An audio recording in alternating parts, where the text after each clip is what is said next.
इनका Delhi cancer institute में hospital में इलाज चल रहा था।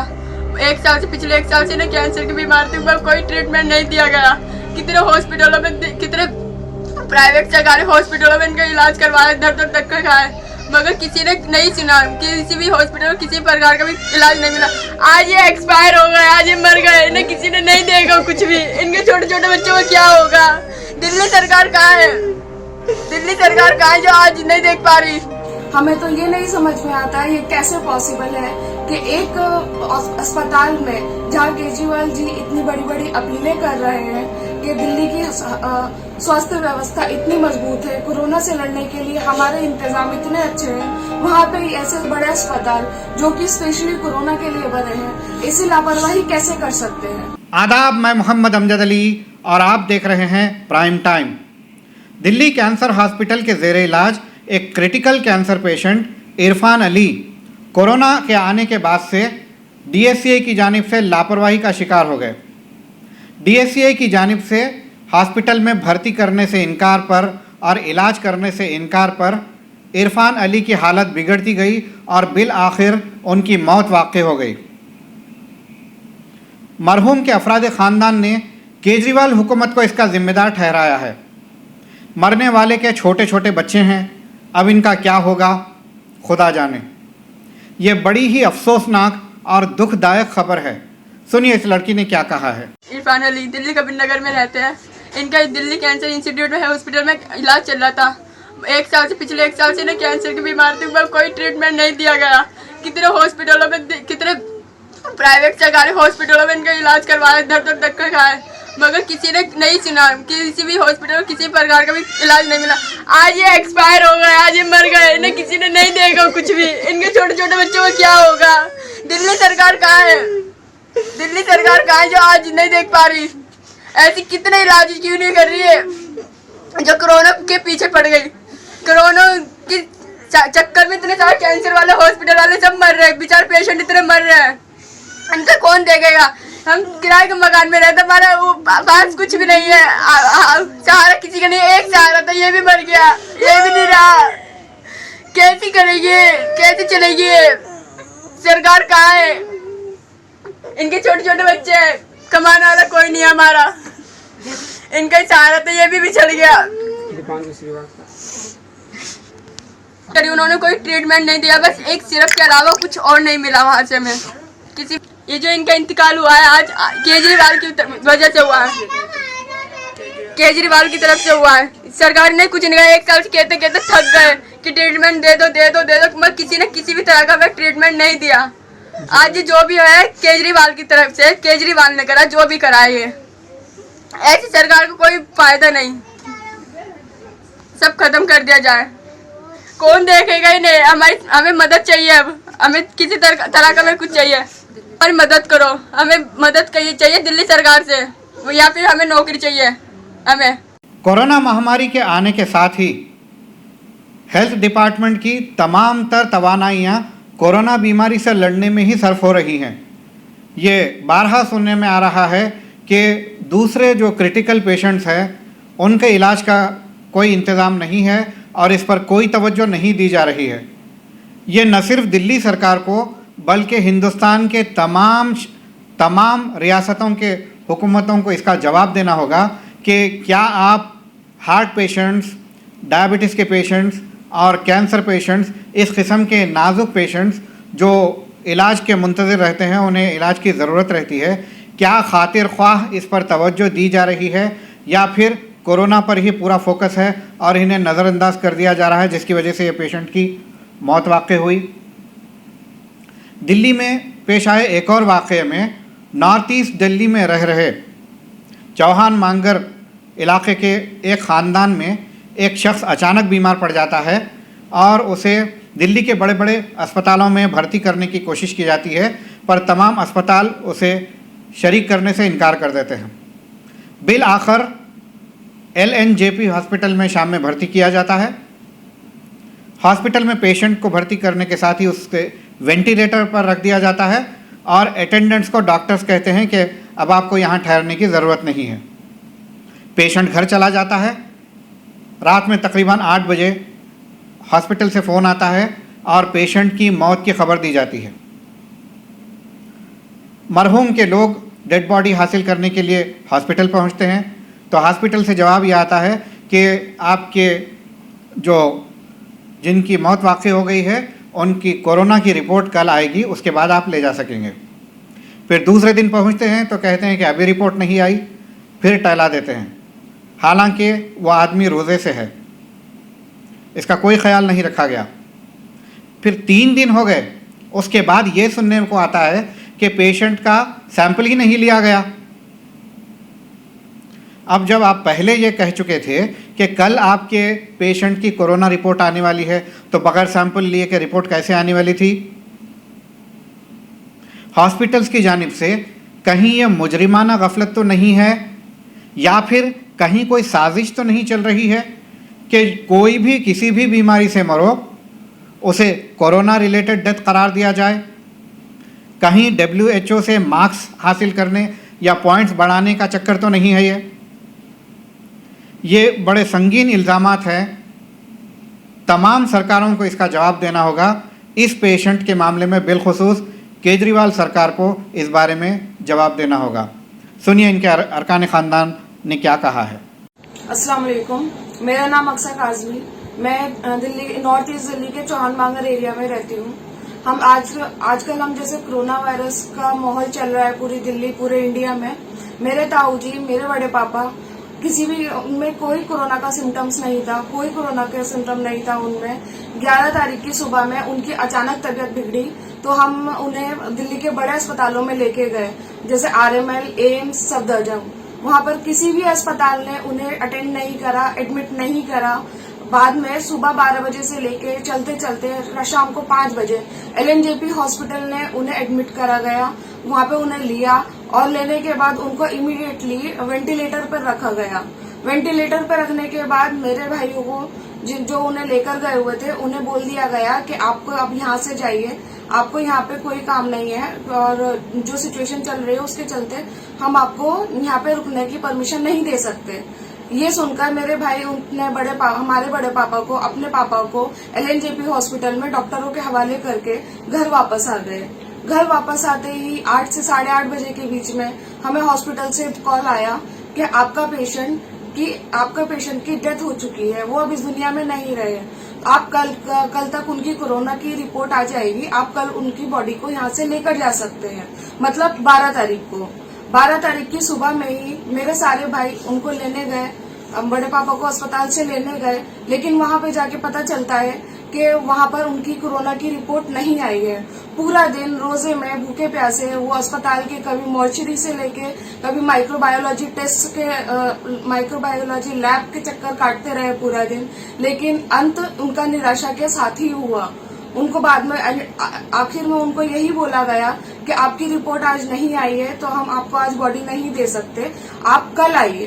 कल यानी 13 तारीख को फिर वो दोबारा गए। दोबारा जाने के बाद डॉक्टरों ने उनको ये बोला कि आपका पेशेंट का तो कोरोना टेस्ट का सैंपल ही लैब में नहीं गया है।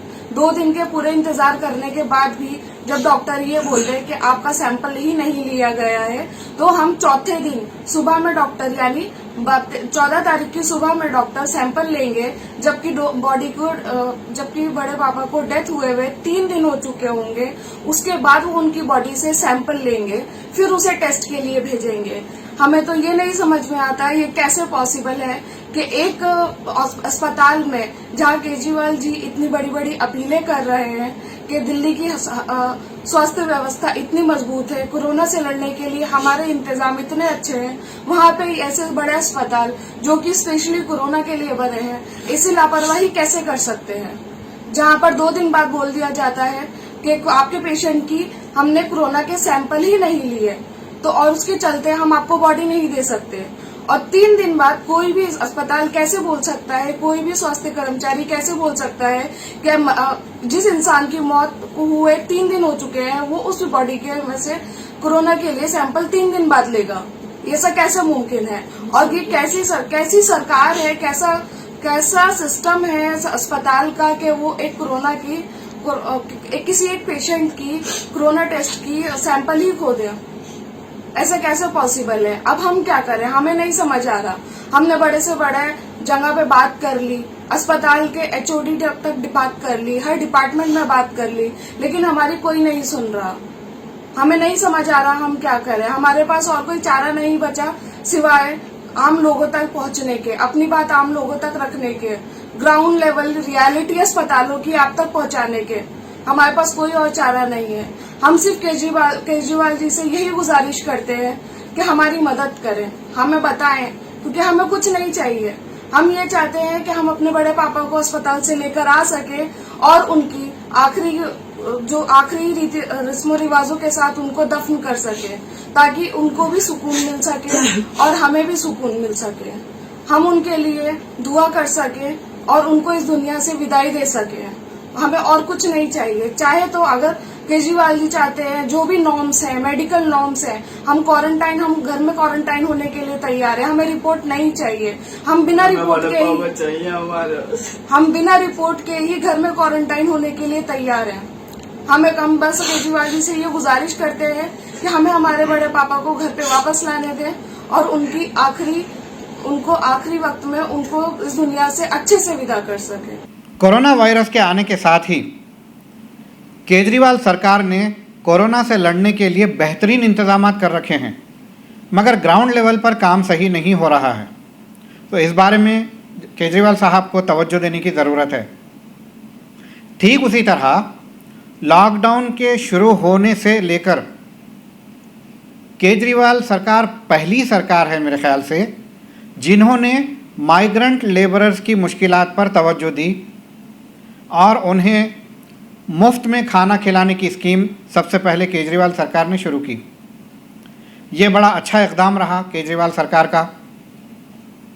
केजरीवाल साहब ने ये भी बताया था कि चाहे कितने भी लेबरर्स हों, मैं उन्हें डेली खाना खिलाने तैयार हूँ, और उन्होंने माइग्रेंट लेबरर्स से अपील भी की थी कि वो अपने वतन वापस न जाएं, यहीं पर ठहरें, आपका पूरा ख्याल रखा जाएगा। मगर फिर वही ग्राउंड लेवल पर अगर कारिंदे ठीक ना हो तो प्रॉब्लम शुरू हो सकता है। दिल्ली में जो खाना खिला रहे कारिंदे जो हैं उन्होंने खाने लायक खाना नहीं परोसा, जिसकी वजह से मुख्तलिफ मकामात के लेबरर्स बेजार हो गए और बेइज्जती और ज़िल्लत महसूस करते हुए आधी रात को दिल्ली छोड़कर जाने के लिए तैयार हो गए और वो सारे जो है एंट्री पॉइंट पर जमा हो गए। और उनका कहना है कि चाहे हम पुलिस की लाठी खाएं, चाहे हमारा कुछ भी हो जाए, हम वापस जाने के लिए तैयार नहीं है दिल्ली में, हम अपने घर जाना चाहते हैं। ऐसा क्यों हो रहा है? फ्रॉम टॉप टू बॉटम क्या पूरी मशीनरी ठीक से काम कर रही है या कहीं पर लूप होल्स हैं? केजरीवाल सरकार को इस पर भी तवज्जो देने की ज़रूरत है। सुनिए ये लेबरर्स क्या कहते हैं। चुनौती है, इस बार चुनाव आने वाला है बिहार का। हम लोग मर रहे हैं दिल्ली में, लेकिन उसका कोई जवाब नहीं आ रहा है हम लोग के ऊपर। ना खाने का पैसे है, ना हम लोग को रहने का किराया है दिल्ली में। हम लोग जाए तो जाए कहाँ जाए? नीतीश कुमार ध्यान से सुनो, ये न्यूज, नीतीश कुमार तुम ये न्यूज ध्यान से देखना।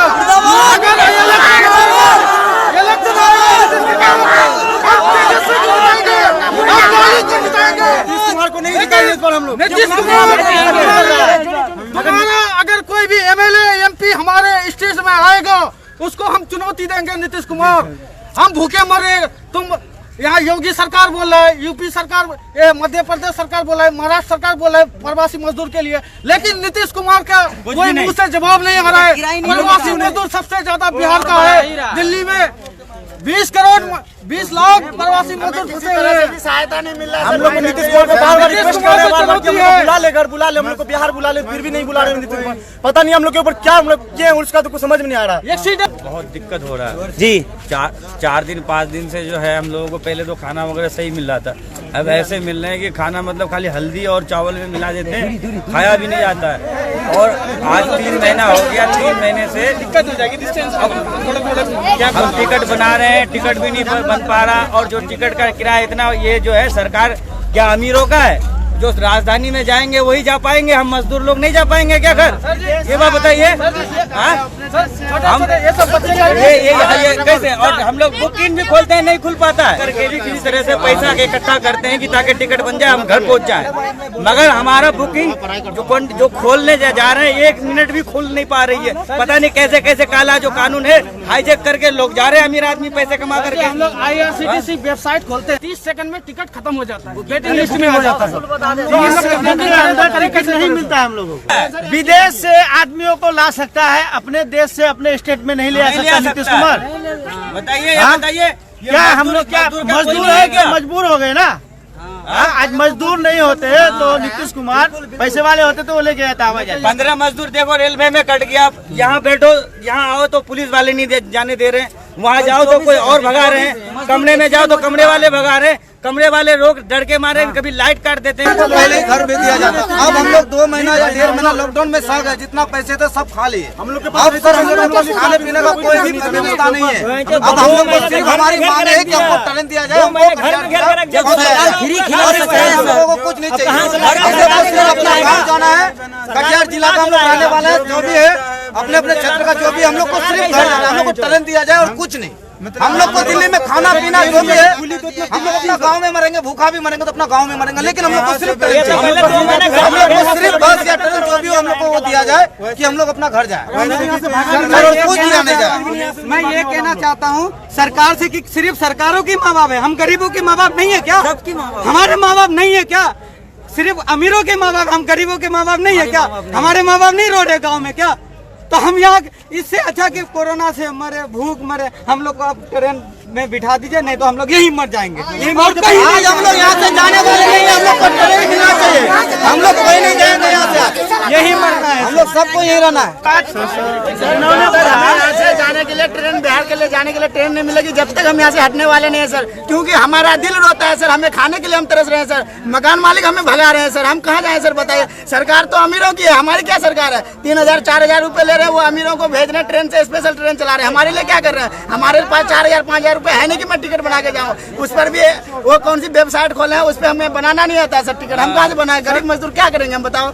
हमें भूखे मरना पड़ता है। यहाँ पे आए अभी न्यू दिल्ली शाम सुबह 2 बजे से आए हैं सर, सुबह 2 बजे से हमें पुलिस वाले उधर से इधर भगा रहे हैं सर, तो हम जाए कहाँ सर बताइए? हमारी जान तो चली जाए। हम कोरोना वायरस से डरते नहीं है सर, इसलिए कि हमारे दिल रो रहा है सर, हमें कोरोना वायरस से मरने का कोई नहीं, हम भूख से मर जाते हैं, हमें पहले भूख तो मिटना चाहिए सर। बताइए सर क्या कहेंगे हम सर? ये तो अमीरों की सरकारी चल रही है, गरीबों की क्या चल रही है सर? हमें अगर वेबसाइट खोलना आता तो हम मजदूर होते, हम मजदूर होते, हम नौकरी करते, गुलामी करते, हम भी कलम चलाए होते। अब हालात से बेहाल हो गए हम लोग, अब हम लोग से कोई गुजारा नहीं हो रहा है, कोई गुजारा। हम अगर किसी से मांगने भी जाते हैं तो शर्म लगता है, कैसे मांगे? इतना दम तो है, कमा के खा सकते हैं, मगर जरिया नहीं है कमाने का, कहाँ से कमाएं? इस किस्म के मसाइल सिर्फ दिल्ली तक महदूद नहीं हैं। हिंदुस्तान के मुख्तलिफ शहरों में, मुख्तलिफ रियासतों में ये सारा मामला चल रहा है। यूपी के गाज़ियाबाद में रह रहे मुख्तलिफ शहरों और गांव के माइग्रेंट लेबरर्स अपने अपने शहर या गांव वापस जाने के लिए रामलीला मैदान में जमा होते हैं रजिस्ट्रेशन करवाने के लिए। कोरोना आने के बाद से, लॉकडाउन शुरू होने के बाद से 50 दिन से ज़्यादा हो गए और एडमिनिस्ट्रेशंस को अभी तक सोशल डिस्टेंसिंग मेंटेन करने में, एडमिनिस्ट्रेशन किस तरह से करना चाहिए, अभी तक किसी ने शायद नहीं सीखा है। चंद पुलिस वाले बैठे हैं, रजिस्ट्रेशन कर रहे हैं और हज़ारों की तादाद में लोग जमा हैं और भीड़ बिल्कुल एक दूसरे से चिमटी हुई है। कहाँ गया लॉकडाउन, कहाँ गया सोशल डिस्टेंसिंग? और शायद सारों के पास मास्क भी नहीं है। तो क्या ऐसा करने से कोरोना तेज़ी से फैलेगा या आप रोकने में कामयाब हो जाएंगे? देखिए ये मंज़र।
जिस तरह दीवार में ईंट अपना अहम किरदार अदा करती है, उसी तरह किसी भी इकोनॉमी को डेवलप करने में लेबरर्स का वैसा किरदार होता है।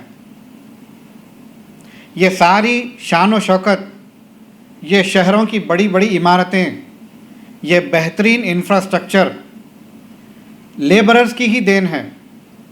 अगर लेबरर्स ना हों तो ये सारा नामुमकिन है।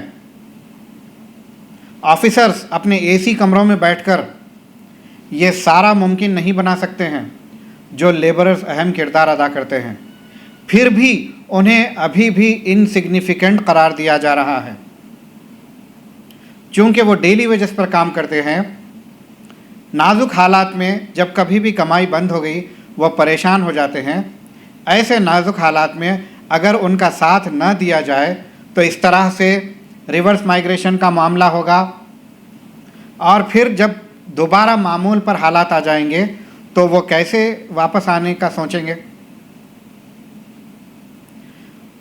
तकरीबन तमाम रियासतों के सरबराहान ने लेबरर्स की नाकदरी की है, जिसकी वजह से लेबरर्स पैदल चलने पर, सिर पर सामान उठाए छोटे छोटे बच्चे लिए वापस जाने पर मजबूर हो गए, जिसकी वजह से कई हलाकतें पेश आई।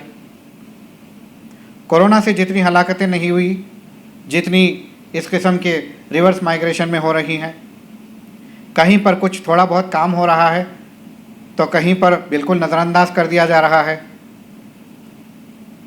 ऐसे में हैदराबाद के चंद्रायन गुट्टा के एमएलए जनाब अकबरुद्दीन अवैसी साहब ने न सिर्फ अपनी कॉन्स्टिट्यूएंसी के गुरबा में अनाज तकसीम किया, बल्कि माइग्रेंट लेबरर्स का भी उन्होंने खुसूसी इंतज़ाम किया।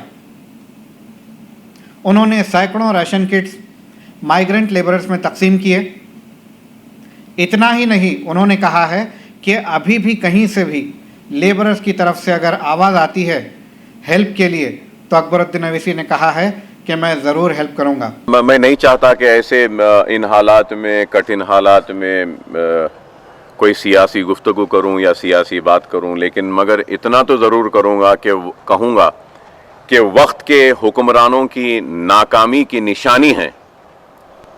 जिस तरीक़े से एक माइग्रेंट वर्कर्स पैदल निकल रहे हैं, रक्षों में निकल रहे हैं, भूख में निकल रहे हैं, रास्तों में बच्चे पैदा हो रहे हैं, उनके पैरों में छाले आ जा रहे हैं, तो मैं कहूँगा कि ये वक्त के हुक्मरानों की नाकामी की एक मिसाल है कि ये लोग की नाकामी की वजह है। अगर इन माइग्रेंट वर्कर्स को ये यकीन दिलाया जाता कि हम हैं, हम तुम्हारा ख्याल रखेंगे, हम हैं, तुमको भूखे नहीं रहने देंगे, हम हैं, तुमको किसी तकलीफ में नहीं रहने देंगे, अगर ये एतमाद अगर वक्त के हुक्मरान दिलाने में कामयाब होते तो शायद इतना बड़ा ह्यूमन क्राइसिस या माइग्रेशन नहीं होता है। ये हुकूमत की नाकामी की एक निशानी है। लेकिन उसके साथ ही साथ मैं कहूँगा कि हम सालार मिल्लत एजुकेशन ट्रस्ट की जानिब से और मजलिस इत्तेहादुल मुस्लिमीन ने जितने भी माइग्रेंट्स हैं यहाँ पे 500 राशन के पैकेट्स मैंने माजिद हुसैन साहब को यहाँ से रवाना किया था, और वो आज भी कहीं से भी कोई भी माइग्रेंट, चाहे वो शहर हैदराबाद के कहीं भी इलाके में रहता है, अब तक हम 500 माइग्रेंट वर्कर्स को राशन तकसीम करने में कामयाब हुए हैं, और फिर बाद में और 500 भेजे हैं, और भी माजिद साहब को भेजूंगा कि कहीं पर से कोई भी आता है हम माइग्रेंट वर्कर्स को भेज रहे हैं। और एक वीडियो भी आया था उत्तर प्रदेश में, यहाँ से उत्तर प्रदेश को गए मेस्त्री, और वहाँ जाने के बाद भी उन्होंने हमारी तारीफ़ की है। तो मैं कहूँगा कि ऐसे तारीफ़ के अल्फाज होते हैं जो हमारी हिम्मत को बांधते हैं और हमारे अज़्म को मजबूत करते हैं और काम में और खुशी देते हैं कि इतनी तकलीफ में पैदल 1400 किलोमीटर चलने के बाद भी वो कह रहा है कि असदुद्दीन ओवैसी, अकबरुद्दीन ओवैसी हमारा ख्याल रखा है। तो मैं उन तीनों लोगों को सलाम भेजता हूँ अपनी जानिब से और हमारी शहर हैदराबाद की जानिब से, और उनसे ये भी कहना चाहता हूँ कि हमारा हैदराबाद फिर से आपका मुंतज़िर है, लौट कर वापस आइए और अपनी रोज़ी रोटी को हमारे शहर में फिर से आप लीजिए। हम जितना हो सकता है माइग्रेंट वर्कर्स की मदद करने की कोशिश कर रहे हैं यहाँ पर। मेरे ख्याल से हिंदुस्तान के किसी एमएलए ने भी इतना काम नहीं किया है। और अकबरुद्दीन अवैसी की सबसे अच्छी बात ये दिखी कि उन्होंने माइग्रेंट लेबरर्स को जहां कहीं भी रहें खुश रहें और जैसे हालात मामूल पर आएं तो आप वापस हमारे शहर में आएं और अपनी रोज़ी रोटी कमाएं। ऐसा स्टेटमेंट मेरे ख्याल से हिंदुस्तान के किसी एमएलए या एमपी से मैंने नहीं सुना है। ये होती है लेबरर्स की कद्र। अगर लेबरर्स ना हों तो इकोनॉमी ठप होकर रह जाएगी, सारा डेवलपमेंट मांद पड़ जाएगा। मामूली सी खेती नहीं कर सकते हम, लेबरर्स के बजाय अनाज नहीं उगा सकते, ना फर्नीचर होगा, ना बिल्डिंग्स होंगी और ना ये ऐशो आराम। मेरी गुजारिश है तमाम चीफ मिनिस्टर हजरात से और मरकज़ी हुकूमत से कि माइग्रेंट लेबरर्स के ताल्लुक़ से और दीगर मुसीबत ज़दा लेबरर्स के ताल्लुक़ से ठोस पॉलिसी बनाएं और उस पर बेहतरीन लाए-ए-अमल तैयार करें ताकि लेबरर्स परेशान न हों, लेबरर्स मौत का शिकार ना हों। दोबारा जब कोरोना ख़त्म होने पर इनकी ज़रूरत पड़ेगी तो हालात पहले जैसे थे वैसे मामूल पर आ सकते हैं, वरना हिंदुस्तान एक संगीन दौर से गुज़रने वाला है। पहले से ही इकोनॉमी ठप है, अब उसके बाद रिवाइवल की अगर गुंजाइश नहीं रही तो फिर न जाने हम कितने डिकेड्स पीछे चले जाएंगे। हम सबको इस बारे में गौर करने की ज़रूरत है। ख़ास लम्हात में हमें आज इजाज़त दीजिए और इंशाअल्लाह कल मुलाकात होगी। शब बख़ैर।